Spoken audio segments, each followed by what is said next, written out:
Online classes में आप सभी का स्वागत है।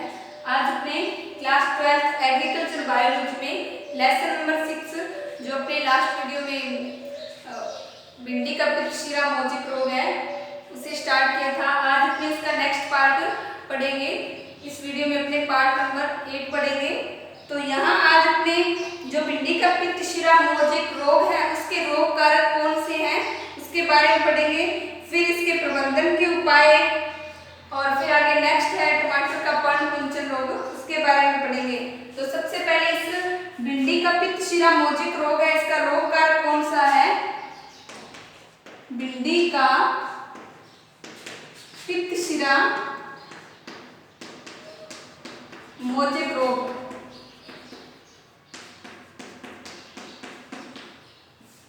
तो भिंडी का पितशिरा मोजिक रोग है, इसका रोग कारक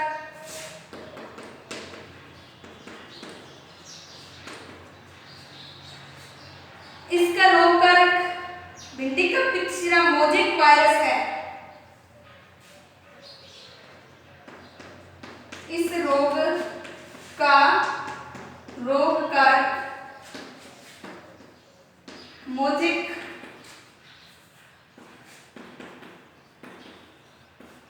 वायरस है। कौन सा? मोजिक वायरस है। जो यह विषाणु जेमिनी विरिडी कुल के, यह विषाणु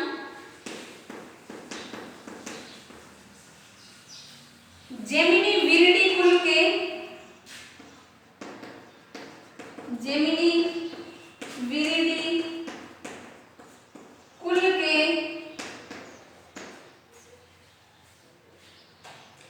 बिगोमो वायरस वंश से संबंधित है। बिगोमो वायरस वंश से संबंधित है।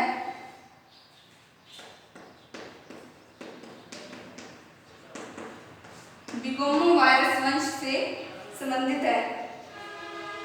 इसमें आनुवंशिक पदार्थ सिंगल स्ट्रैंड डीएनए होता है।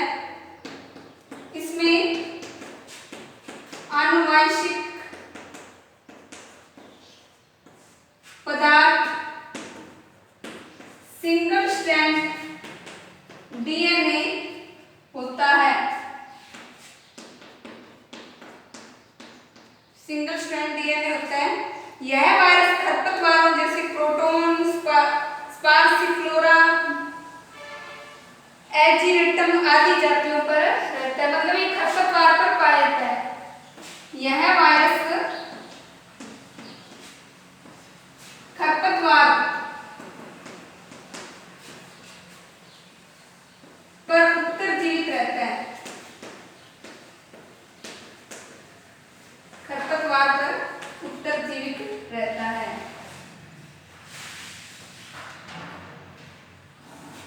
अब इस रोग का संचरण कैसे होता है?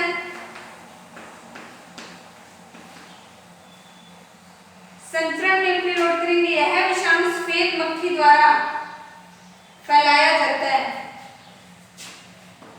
यह विषाणु या वायरस सफेद मक्खी का साइंटिफिक नेम क्या नोट करेंगे? सफेद मक्खी बेनिसिया टेबेसी। बेनिसिया, ये बेनिसियस का क्या है? वंश है। और जो टेबेसी है ये इसकी जाति।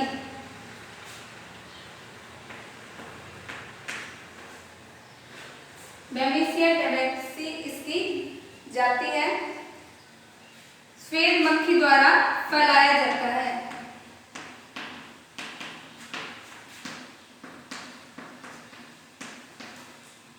जो ये भिंडी का पितशिरा मोजिक रोग है, अब इस रोग को अपने रोग कैसे सकते हैं, प्रबंधन के कौन कौन से उपाय हैं इसके बारे में देखते हैं अपने।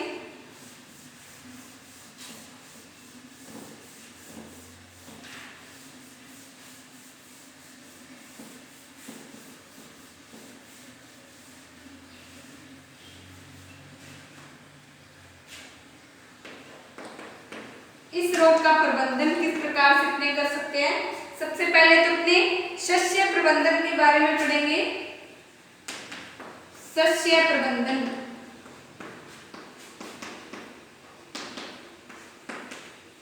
शस्य प्रबंधन में अपने क्या करते हैं? खेत में लक्षण दिखाई देते ही रोगी पौधों को उखाड़ कर जला देते हैं। रोगी पौधों को उखाड़ कर जला देते हैं।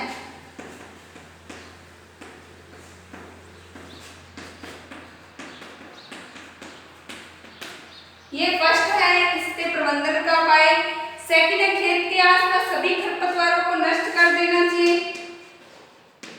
खेत के आसपास, क्योंकि ये वायरस खरपतवार पर पाया जाता है, इस कारण खेत के आसपास जो भी खरपतवार होती है उस खरपतवार को नष्ट कर देना चाहिए,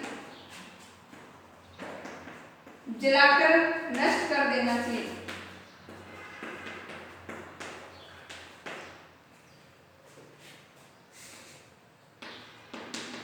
ये प्रबंधन का सेकंड उपाय है। इसके बाद में थर्ड क्या करेंगे? इसमें सर्वांगीण उपार्जित प्रतिरोधकता को उत्प्रेरित करने वाले, सर्वांगीण मतलब पूरे प्लांट पर जो प्रतिरोधकता उत्पन्न कर सके, उपार्जित प्रतिरोधकता, उपार्जित प्रतिरोधकता, जिसे क्या बोलते हैं? SAR यानी सिस्टेमिक एक्वायर्ड रेजिस्टेंस को उत्प्रेरित करने वाले रसायनों, प्रतिरोधकता उत्प्रेरित करने वाले रसायन,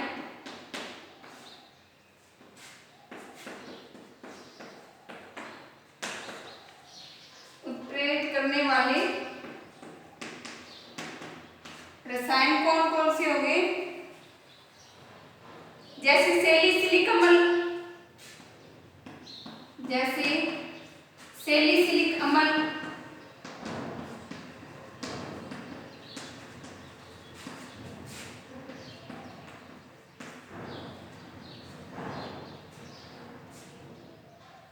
ppm एसिटिल सैलिसिलिक अम्ल, 500 ppm या एसिटिल सैलिसिलिक अम्ल,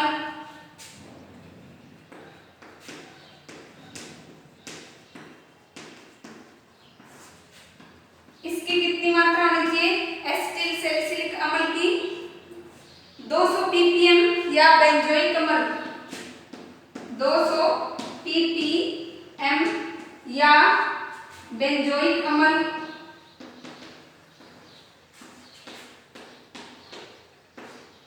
या बेंजोइक अम्ल 1000 ppm का फसल पर छिड़काव करना चाहिए। 1000 ppm का फसल पर छिड़काव करना चाहिए, फसल पर छिड़काव करना चाहिए।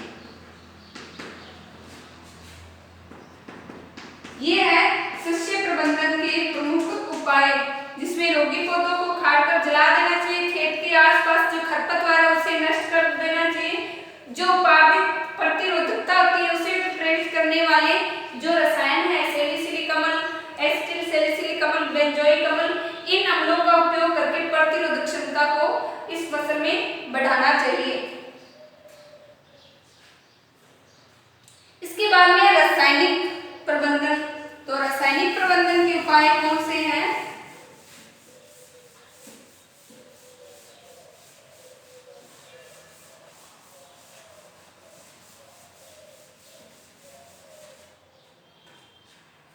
सेकंड है रासायनिक प्रबंधन।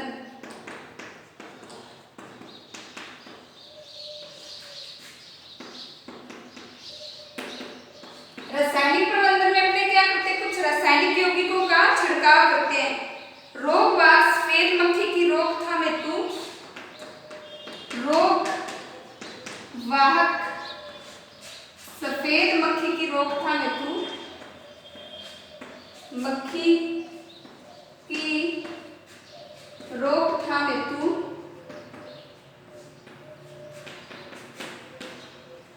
सफेद मक्खी की रोकथाम हेतु इमिडाक्लोप्रिड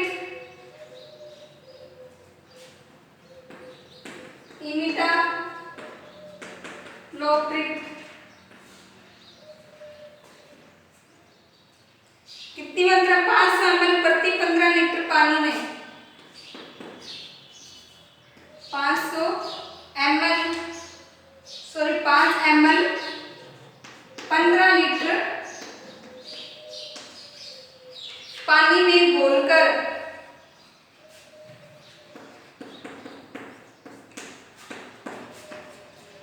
या फिर क्या करना चाहिए, या डाइमिथोएट 1 ml प्रति लीटर, या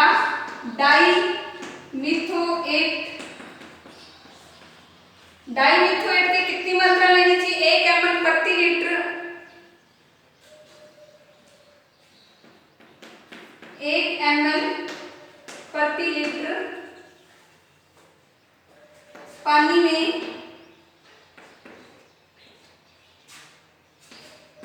घोल बनाकर कितने दिनों के अंतराल पर छिड़काव करना चाहिए, 10 से 15 दिन के अंतराल पर छिड़काव करना चाहिए, अंतराल पर छिड़काव करना चाहिए, छिड़काव करना चाहिए। तो ये है जो रासायनिक प्रबंधन का उपाय। इसमें क्या अपने कुछ रासायनिक यौगिक हैं, उन्हें घोल बनाकर और 10 से 15 दिन के अंतराल पर फसल पर छिड़काव करते रहना चाहिए, जिससे इस रोग से बचा जा सके। इसके बाद में जैविक प्रबंधन,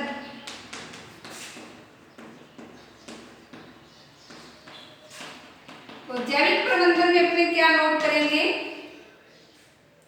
रोग वाहक कीट को दूर रखने के लिए, रोग वाहक कीट को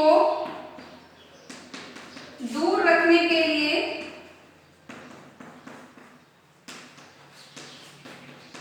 नीम के तेल, नीम का तेल है 0.2%, 0.2% या नीम की निम्बोली का शत, या नीम की निम्बोली का शत,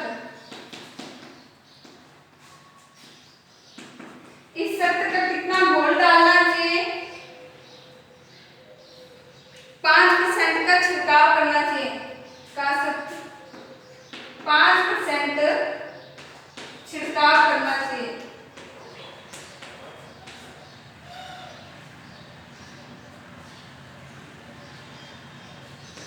छिड़काव करना चाहिए। इसके अलावा रोगरोधी किस्में, रोगरोधी किस्में कौन कौन सी रोगरोधी किस्में, जिसमें प्रबनी कांति, अर्का अभ्यय, जैसे प्रबनी कांति, अर्का अभ्यय, पंजाब 7, अर्का अभ्यय,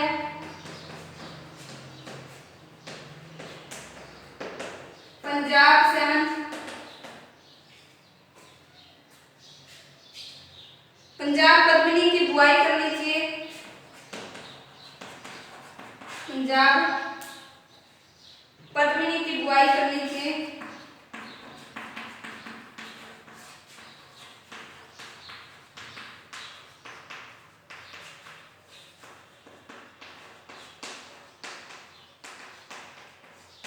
ये इस रोग को रोकने के जो जैविक उपाय हैं वो है कंप्लीट होते हैं।